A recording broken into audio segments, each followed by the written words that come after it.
दोस्तों, आपने ये कहावत तो सुना ही होगा कि जंगल में रहकर शेर से दुश्मनी नहीं करनी चाहिए, लेकिन लगता है बांग्लादेश को इसे समझने में थोड़ी देरी हो गई, क्योंकि हाल ही में भारत ने एक ऐसा कदम उठाया है जिसने बांग्लादेश की अर्थव्यवस्था की नींव को हिलाकर रख दी है।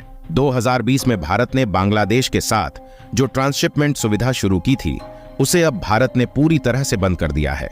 ये वही सुविधा थी जिसके जरिए बांग्लादेश हर साल अरबों रुपए कमा रहा था। लेकिन असली सवाल तो यह है कि भारत के इस फैसले से आखिर बांग्लादेश को कितना नुकसान होगा। क्या यह सिर्फ आर्थिक झटका है या फिर भारत कोई बड़ा एक्शन लेने की तैयारी कर रहा है? क्योंकि हाल ही में भारत ने अपने S-400 missile defence system, BrahMos, Rafale और आकाश जैसे हथियारों को बांग्लादेश बॉर्डर पर तैनात कर दिया है। आखिर इसके पीछे भारत का क्या मकसद है? क्या रंगपुर पर कोई एक्शन होने वाला है? अब तक का लेटेस्ट अपडेट इस मुद्दे पर क्या है, सब आपको बताएंगे। अगर आपको हमारा रिसर्च और मेहनत पसंद आता है तो वीडियो को लाइक करके चैनल को सब्सक्राइब जरूर कर लेना। तो सबसे पहले बात करते हैं 9 अप्रैल को भारत द्वारा ली गई ऐतिहासिक और साहसिक कदम की। भारत द्वारा बांग्लादेश को दी जाने वाली ट्रांसशिपमेंट सुविधा को पूरी तरह खत्म कर दिया गया। ये सुविधा बांग्लादेश को अपने माल को दूसरे देशों तक पहुंचाने के लिए भारत के बंदरगाहों और हवाई अड्डों का इस्तेमाल करने की इजाजत देती थी। आसान शब्दों में कहें तो बांग्लादेश अपने सामान को भारत के रास्ते दुनिया भर में भेजता था और इसके बदले उसे भारी मुनाफा होता था। लेकिन अब यह दरवाजा बंद हो चुका है। इस फैसले से बांग्लादेश की अर्थव्यवस्था पर गहरा असर पड़ने वाला है और भारत बांग्लादेश के रिश्तों में भी तनाव बढ़ना तय है। लेकिन सवाल यह है कि आखिर भारत को ऐसा कदम उठाने की जरूरत क्यों पड़ी? इसके पीछे की वजह क्या है? और क्या यह फैसला सिर्फ आर्थिक रूप से कमजोर करना है या इसके पीछे कोई बड़ा खेल होने वाला है? सबसे पहले समझते हैं कि यह ट्रांसशिपमेंट सुविधा थी क्या। साल 2020 में भारत और बांग्लादेश ने मिलकर इसकी शुरुआत की थी। इसके तहत बांग्लादेश अपने सामान को भारत के लैंड कस्टम्स स्टेशनों, बंदरगाहों और हवाई अड्डों के जरिए तीसरे देशों में भेज सकता था। मिसाल के तौर पर अगर बांग्लादेश को अपने टेक्सटाइल प्रोडक्ट्स को अमेरिका या यूरोप भेजना होता तो वो पहले कोलकाता, चेन्नई या दिल्ली जैसे भारतीय पोर्ट्स और एयरपोर्ट्स पर सामान भेजता। फिर भारत वहां से उस सामान को आगे के लिए लोड करता और डेस्टिनेशन तक पहुंचाता। इससे बांग्लादेश को 2 बड़े फायदे थे। पहला, उसे अपनी सीमित कनेक्टिविटी और इंफ्रास्ट्रक्चर की कमी की चिंता नहीं करनी पड़ती थी। दूसरा, भारत के मौजूदा शिपिंग और एविएशन नेटवर्क का इस्तेमाल करके वो कम लागत में अपने सामान को ग्लोबल मार्केट तक पहुंचा पाता था। नतीजा, बांग्लादेश का एक्सपोर्ट लगातार बढ़ता गया। खासकर टेक्सटाइल इंडस्ट्री, जो बांग्लादेश की अर्थव्यवस्था की रीढ़ है, उसने यूरोप और अमेरिका में अपनी जबरदस्त पहचान बनाई। भूटान, नेपाल और म्यांमार जैसे पड़ोसी देशों के साथ भी उसका व्यापार आसान हो गया। बांग्लादेश की 30 से 40 अरब डॉलर की टेक्सटाइल इंडस्ट्री को इस सुविधा से हर साल करोड़ों की कमाई हो रही थी। लेकिन अब यह सारा खेल खत्म हो चुका है। लेकिन असली सवाल तो यह है कि आखिर भारत ने यह कदम क्यों उठाया और भारत अपने सैन्य ताकत को इस इलाके में क्यों बढ़ा रहा है? तो इसके पीछे एक नहीं बल्कि कई बड़े कारण हैं। पहला और सबसे अहम कारण है बांग्लादेश की अंतरिम सरकार के सलाहकार मोहम्मद यूनुस का हालिया रवैया। यूनुस ने कुछ समय पहले चीन का दौरा किया और वहां से लौटकर भारत के खिलाफ एक विवादास्पद बयान दे डाला। उन्होंने भारत के नॉर्थ ईस्ट के 7 राज्यों को लैंडलॉक्ड बताया और कहा कि अगर इन राज्यों को समुद्र से जोड़ना है तो बांग्लादेश ही एकमात्र रास्ता है।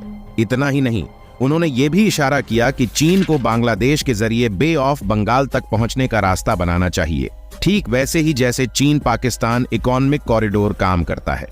यानी भारत की सीमाओं से छेड़छाड़ करने की खुली छूट किसी तीसरे देश को देने की बात।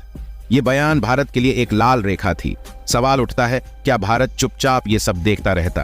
क्या भारत अपनी संप्रभुता से समझौता कर लेता? दूसरा बड़ा कारण है बांग्लादेश का चीन और पाकिस्तान के साथ बढ़ता गठजोड़। पिछले कुछ महीनों में ISI और चीनी अधिकारियों के बांग्लादेश दौरे बढ़ गए हैं।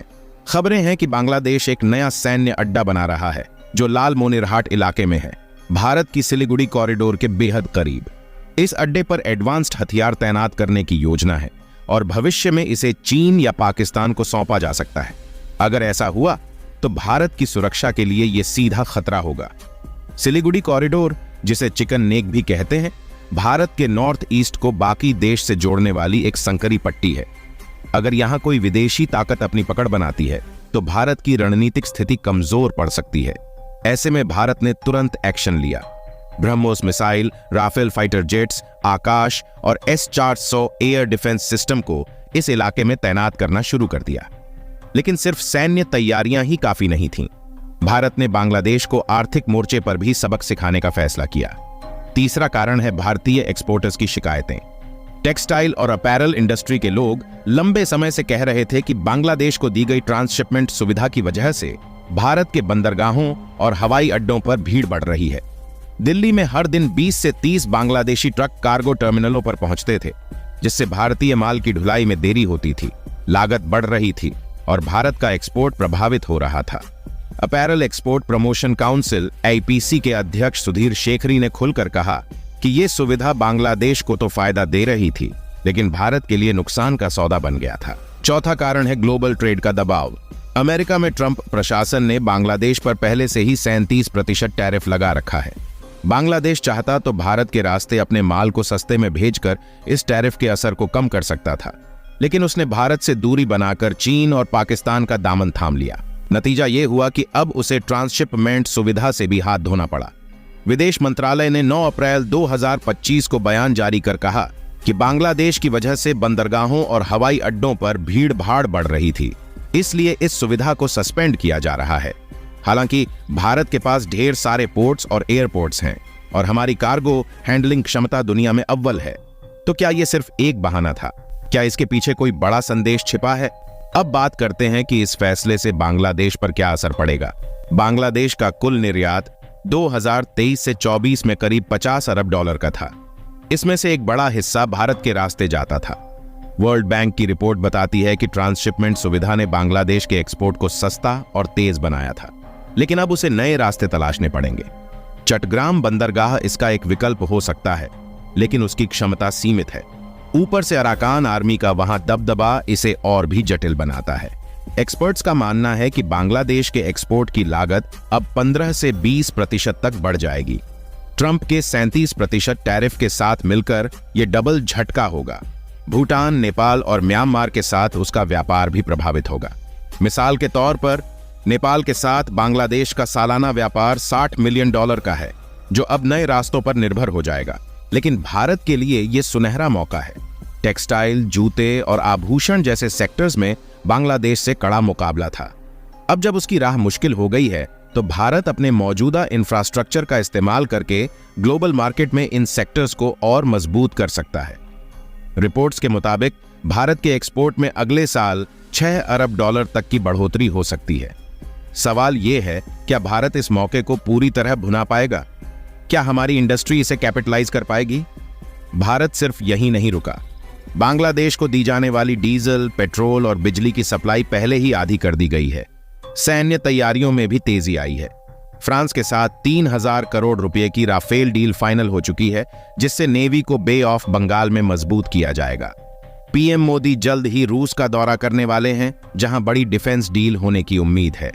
सवाल उठता है, क्या भारत अब बांग्लादेश को पूरी तरह सबक सिखाने की तैयारी में है?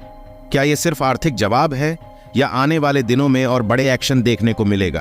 क्या भारत को चिकन नेक की कमजोरी को हमेशा के लिए खत्म कर देना चाहिए? क्या भारत अब अपने पड़ोसियों को और सख्त संदेश देने चाहिए? अपनी राय कमेंट्स में जरूर बताएं।